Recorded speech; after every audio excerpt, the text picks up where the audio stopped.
And a federal program prompted by the Deepwater Horizon oil spill is almost finished with one of their projects here in the coastal bend. The sites of abandoned oil and gas wells out at Padre Island National Seashore are being cleaned and restored.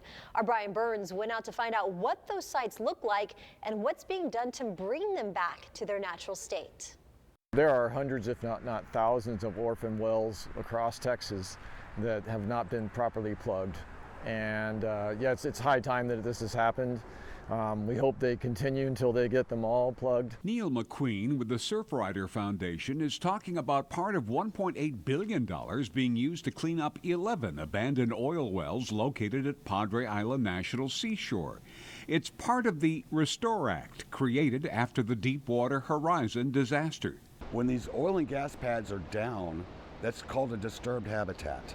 And what it does, these caliche and these artificial road materials bring in other elements like calcium and magnesium, which act like a fertilizer to our native sand. Charles Sassine, a biological technician at the Padre Island National Seashore, says the contamination chokes out natural grasses that keep the dunes in place. We went to find one of the biggest sites, which are unmarked, and finally found a work road. We hiked in to see what it looked like. I'm standing in the middle of what they call the lemon site or the lemon pad, and it's about 300 yards across, and you can tell that something's happened here because there's very little growing.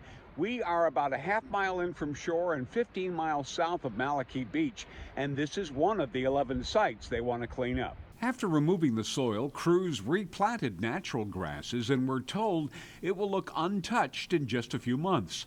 At one point earlier this year, there were 10 dump trucks making 2 trips a day to cart off contaminated soil. The seashore will be returned to its natural state after these are done. At Pins, Brian Burns, 3 News.